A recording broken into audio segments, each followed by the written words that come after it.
Zombie Prime Minister walking. Said it before, I'll say it again. This dream of Brexit, as the way Boris Johnson was saying, the dream of Brexit is dying. Dying, dead, the impossible dream, whatever you want to call it. What Theresa May is trying to push through Parliament can't even get through her own cabinet, let alone through Parliament. She is being attacked on all sides for this deal that she's come up with because it doesn't deliver for either side. The Brexiteers hate it. The Remainers hate it. Beano, Brexit in name only. The resignations have started. And not just resignations. They've delivered the letter to the 1922 committee trying to take Theresa May out of her seat, kicking and screaming. Do you remember the scene in Ghosts where those demons come out and drag that last guy to hell? That is the scene I want you to think of when I'm recounting the story. Because this is a fascinating series of events. You have a prime ministership that is in jeopardy of imploding before our eyes. She is disintegrating with each step. It's like Kill Bill with the finger thing, and then it's like you get 5 steps before your heart explodes. These are the scenes that I want you to evoke. And yes, I have too much movie trivia in my head maybe this morning. And I apologize for me being stopped up. I think I have a cold. I caught my wife's cold. I don't necessarily feel that particularly great. But the news waits for no man. And even though I'm just a man, I am going to do my best to recount the news. Theresa May comes up with a deal. Now, this deal was somewhat of an impossible deal to begin with, because ultimately Britain wanted to leave the European Union. Great. They wanted to take back control of their borders. Great. We're taking our control back and we're going to kick those. No, we're not kicking the people out, but we want control of our borders. Great. We want access to the single market. Wait, there are rules for that. And if there are rules for that, how are they going to make that work? Not to mention, Britain is leaving the European Union, but Ireland is staying in the European Union. How are you going to make that work, Theresa May? I mean, if goods are coming across the border, then there needs to be a border. But you can't have a border because of the Good Friday Agreement. How do you solve that? That said, you can imagine that the European Union has no interest in giving Britain a deal and stand by the we're a rules-based organization. If you want access to our single market, you got to follow the rules. Sorry. And no, they're not going to make any additional rules for Britain. Theresa May is being assailed on both sides here. Her prime ministership is in literal jeopardy. She's being held up by the DUP, this fringe group in Northern Ireland. And even they are balking at this deal, saying it is dead on arrival. Take a look at this. This is Jeremy Corbyn hitting her. And I think I got my sound fixed. Please tell me if I don't. I'll rewind it and put it through in a different way. After 2 years of bungled negotiations, from what we know of the government's deal, it's a failure in its own terms. It doesn't deliver a Brexit for the whole country. It breaches the Prime Minister's own red lines. It doesn't deliver a strong economic deal that supports jobs and industry. And we know they haven't prepared seriously for no deal. So does the Prime Minister still intend to put a false choice to Parliament between her botched deal or no deal?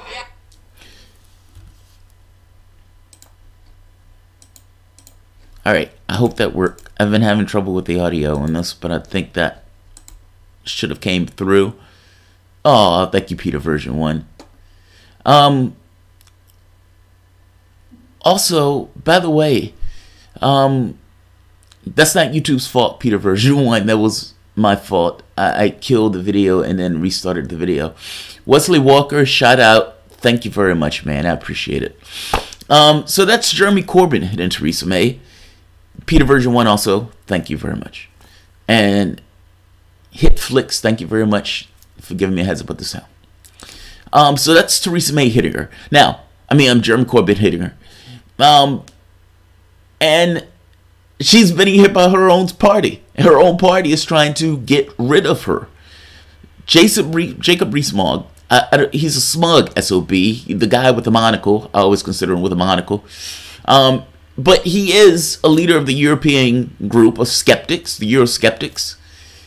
This is not Brexit. It is a failure of government policy.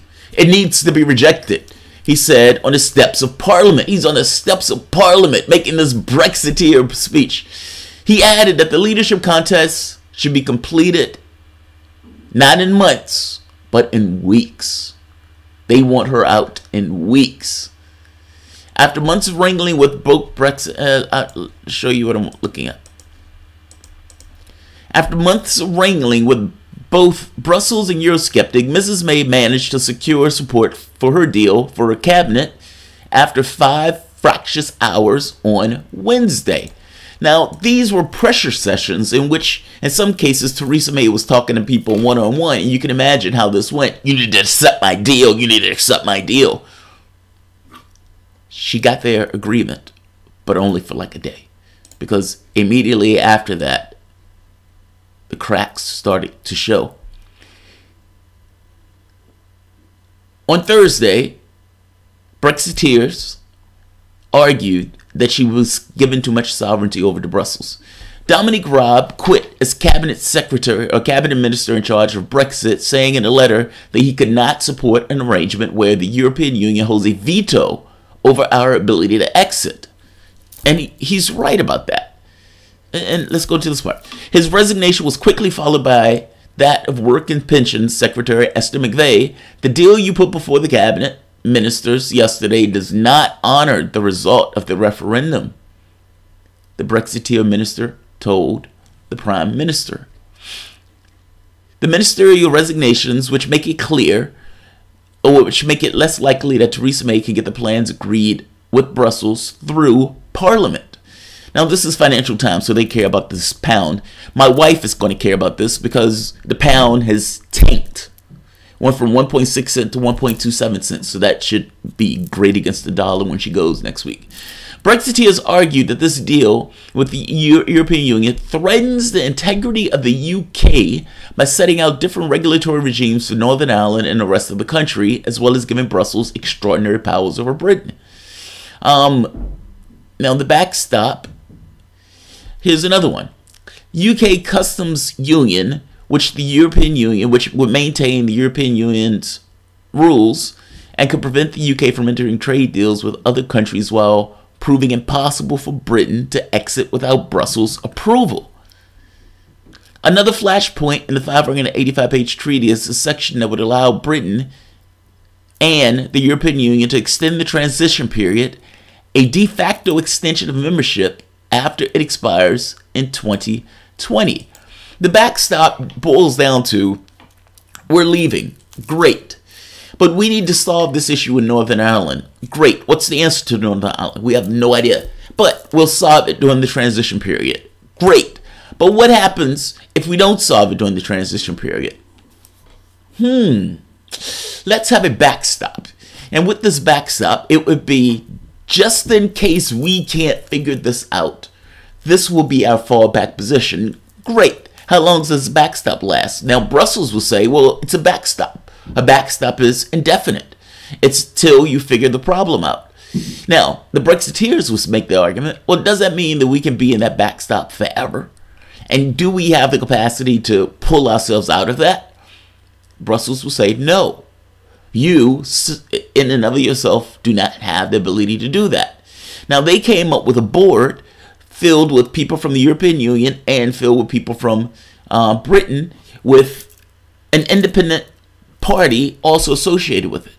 But intrinsically, this means that Britain no longer has control over its own affairs. It's going to this board, and that board could rule that Britain has not fulfilled the obligations necessary to leave the European Union while maintaining the integrity of Northern Ireland. I'm sorry, the integrity of, without having to put the border between those places, between Ireland and Britain and the UK. Their argument is, look, this removes all notion of sovereignty, and this turns us into a vassal state that has to ask for approval for something that should be within our own sovereignty. It should be within our own laws. It should be us to determine whether or not we leave the European Union in the terms by which we leave. Well, under this model, under Theresa May's model, not so much. They're not insane with this. What they're saying is right. The question becomes, what they're saying is right. This seems like the worst of both worlds. And it's a hard thing to look at this and say, why didn't you just stay in the European Union if you're going to get a worse deal? If you're going to get a worse deal. Let's keep going. There's more. Esther McVeigh, Dominique Raab, the most recent members who've bailed out. And mind you, this is after being rocked by David Davis, Boris Johnson, putting out these big, splashy exit speeches in which they're saying somewhat of the same thing. You're putting us into a vassal state status. That said, if you're trying to keep access to the single market, you can't have it both ways. Like the problem that Theresa May was dealing with was we can't put a border between Ireland and the UK. Great. By the same token, if you don't put a border between those two things, the items on both sides need to be similar enough that they don't clash. If you change your rules and you change your regulations, then a border will be necessary because the European Union may have rules that you may be running afoul of in regards to the items that you're trying to transport between those two things. So how do you square that circle? It's not an easy thing. Now, from the standpoint of Parliament, and I'm going to do a separate video on this, their argument is you're forcing us into either a no-deal Brexit or this platypus of a plan. This is not an arrangement that we necessarily want to take on in this way. You need to give us a meaningful vote that goes beyond just take it or leave it.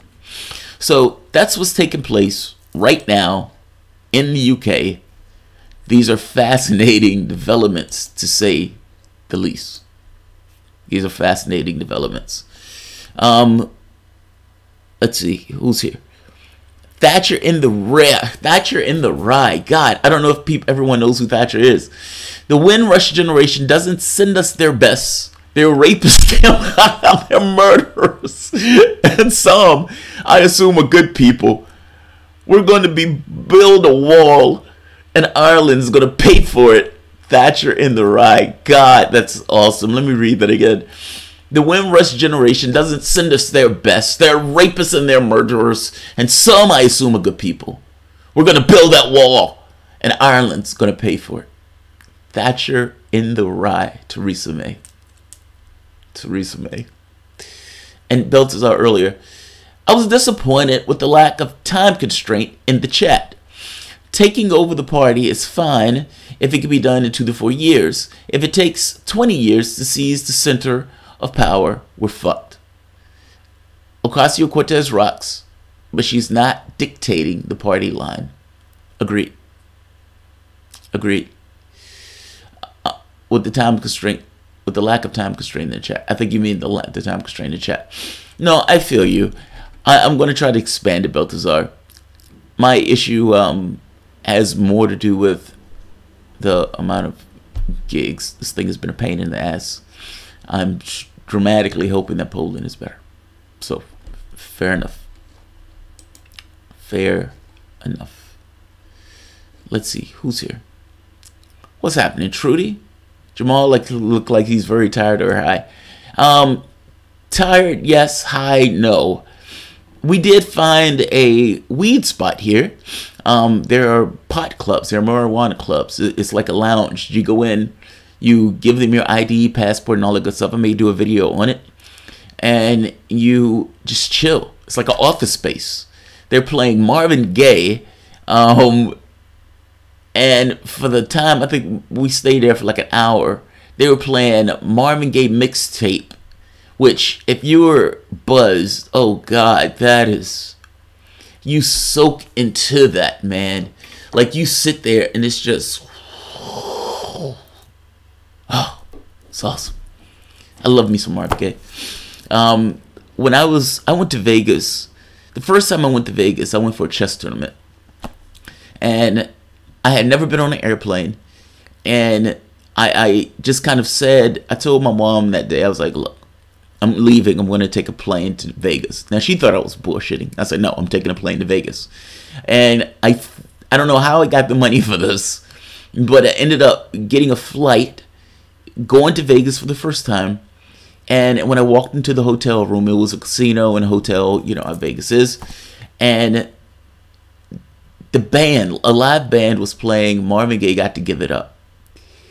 And I sat there and watched this band do its thing, and it was so good. The music was so loud, and you just soak into it.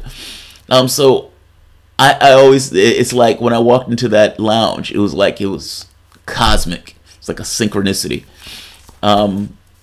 But no, it was a Marvin Gaye mixtape, man, and the lounge was awesome. Like, you could literally sit in the lounge and just work.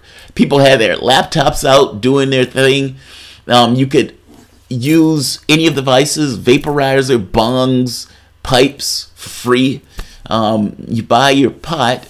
They try to warn you not to necessarily take it out, but if you do want to take it out, be very cautious, because even though they won't put you in jail, they will fine you if they catch you with it. I guess it's decriminalized from standpoint of prison. But at this point, I'm not stoned or high. I caught my wife's cold.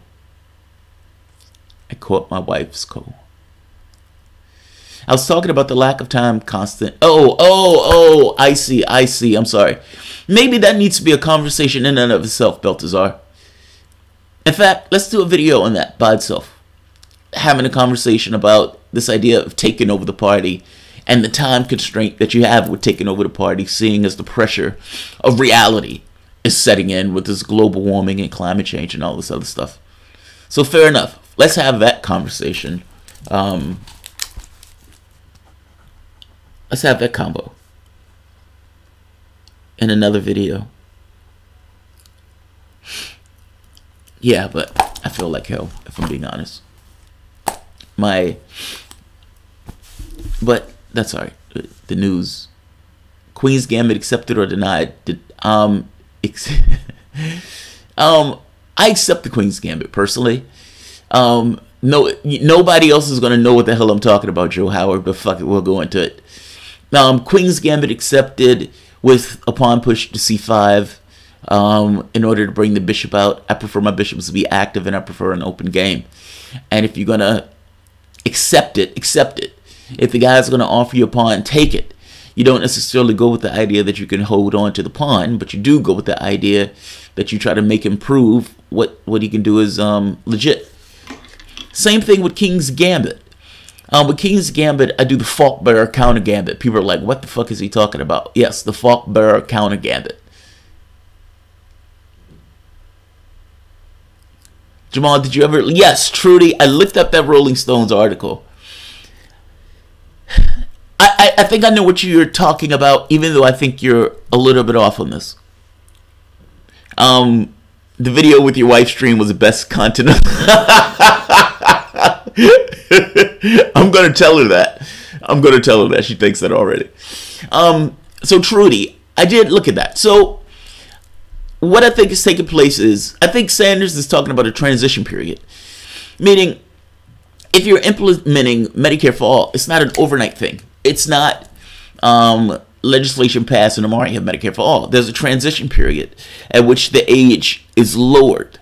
So when Sanders is saying his bill, when you go look at the bill itself, that bill is Medicare for all. It is talk about everybody. Like literally the moment that you're born as a child, you're covered. But they're talking about moving the time frame down for the individuals involved. It's not necessarily just an overnight thing. But he hasn't deviated from Medicare for All. It's still there. It's still there. What day did Miss Thomas do that? She did that this morning. She did that this morning. I hope you're right, but I don't think so. No, Trudy, seriously. Like, he's never deviated from this. And he is talking about moving the thing down. So, you know, bringing it down, let's say from 50 to 40. But if you look at the bill, just look at the bill. People misspeak all the time, or people aren't necessarily clear with what they're saying all the time, but the bill is straightforward. And even in that Rolling Stones piece, he's referencing his bill. He's referencing his bill. If the stream ever becomes a discussion of Star Trek alien political chess, Jamarl can die a happy man. God, you're right. You're right. You're right. I miss chess. I fucking miss it. I used to play all the time. Like, I used to get out of school, go straight to the barbershop, and be at the barbershop for like 6 hours. And that happened like every other day. And then when it got to the point of tournaments, seek out people to play. Because at a certain point, there was nobody that I would lose to. I would just win. And you would look for people who were competition. At the point when you hit like 1,900, 2,000 as a player, that's not the average player. The average strength of the player is like 1,300. So you're like 800 points higher than most average people. But once you stop playing, it's like a language. Your skills start to degrade. And so my skills have degraded significantly, even though I still have that stuff in my head from like book knowledge. If they could just print money to cover health care, why have workers been paying Medicare taxes for 80 years? You asking me? They can print money to do pretty much anything. I mean, money is not a real thing. It's not a real construct. It's an intellectual construct. If Congress wanted to, Congress could tell the Fed, say, out of your earnings, pay down the deficit. Like, it's hard to get across. The budget is a creature of Congress. They just don't do it. They just don't do it. Stephanie Kelton will make the argument that their understanding of money is wrong.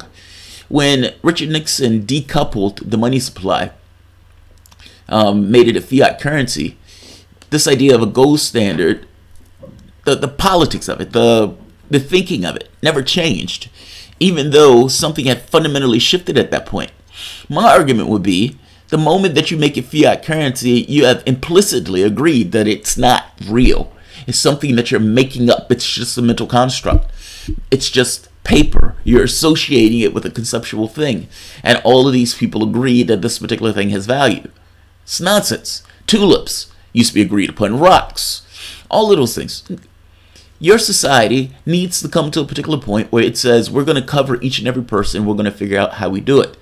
Now, if you're going to use this construct of cash, well, the federal government has printed, what, $20 trillion, and has been borrowing that money as opposed to raising taxes in order to pay for the stuff they wanted.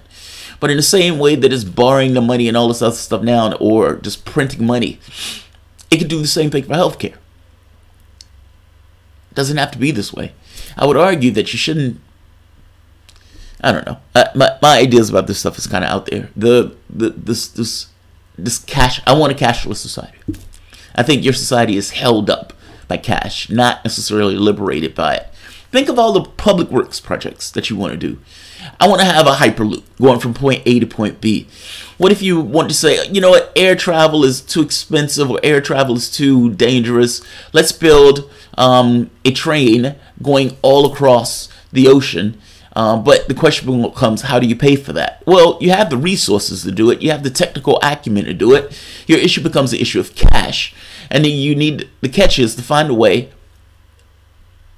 to motivate people in other ways than here's cash.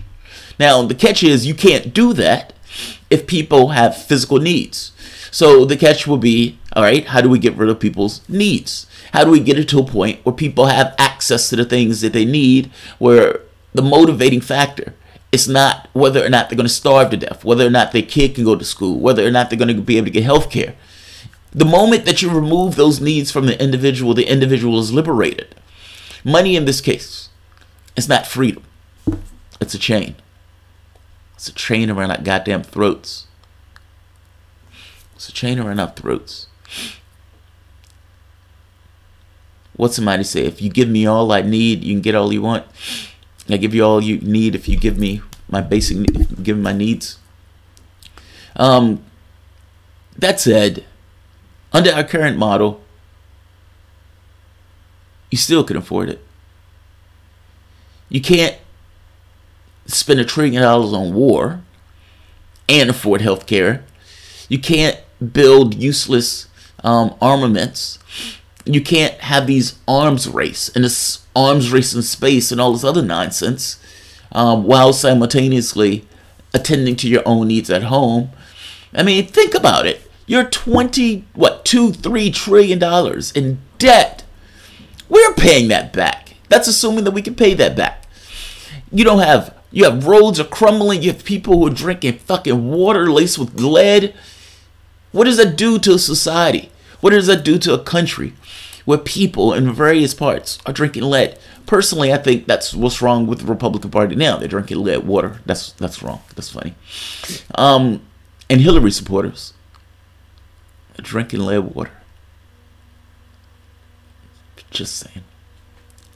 Jamarl, we do need cash as a means to either promote or discourage behavior like imposing high taxes on carbon return to school. No, Rob, I'm going beyond that. I know what you mean. Within our current system, yes. But I'm saying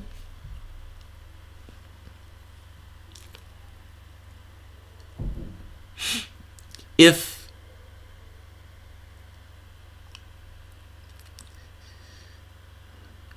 don't know how to articulate it.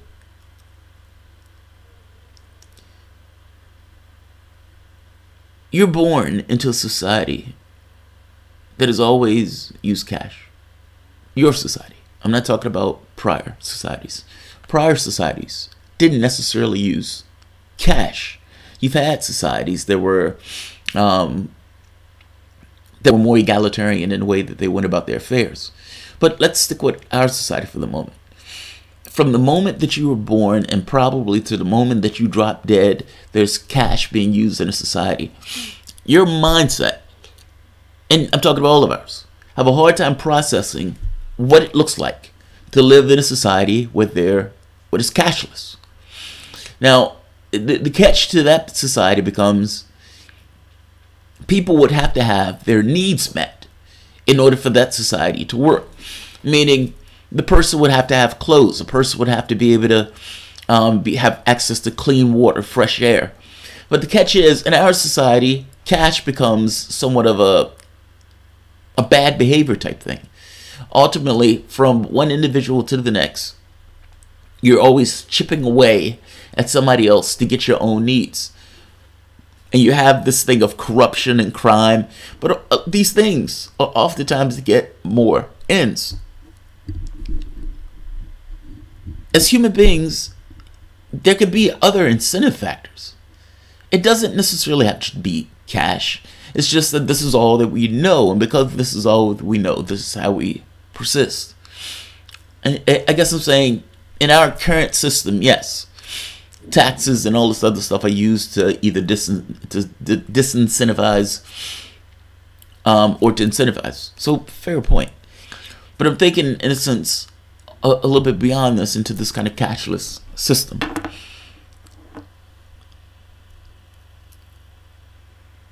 Start with a universal basic income to easier to do, and maybe the people will get rid of cash. Well, I don't have any idea that in our lifetime that's going to take place. People can't see. You see people who are screaming about how much they're capitalists. Missing the point that the overwhelming majority of the country are not capitalists, and that's purely the perspective of somebody with ends. My argument is usually, why does that perspective hold sway as opposed to the perspective of what's best for each of us? Like even this argument of giving or allowing the wealth to be expropriated to the top 1%, I think that's nonsense. If the person bakes the bread, if the haberdashers, as people were saying, if the guy who makes the shoes, if the guy who makes the streets, who picks up the trash, who essentially serves the coffee, writes out computer programs, keeps the lights on, the people who essentially make our society run, why should that wealth be expropriated to the top as opposed to the wealth the person get what they earn? The workers themselves can run those companies. You don't need a top 1% for that. That's not even getting rid of, and maybe that is trying to take a plank out of the capitalistic system, but we used to have this thought that there would need to be kings and queens and all this other nonsense, and then you realize, oh, they're not appointed by God, and oh, that's completely unnecessary. This perspective that we take in this society, that the top 1% needs to be there, is utter nonsense. I'm over here, where I am in Barcelona. My wife and I got a notebook from a worker cooperative. That's just one worker cooperative of many that are in Spain. You don't need the top 1%. Even in this particular capitalistic system, you don't need the top 1%. The workers can do that job. The workers can do that job.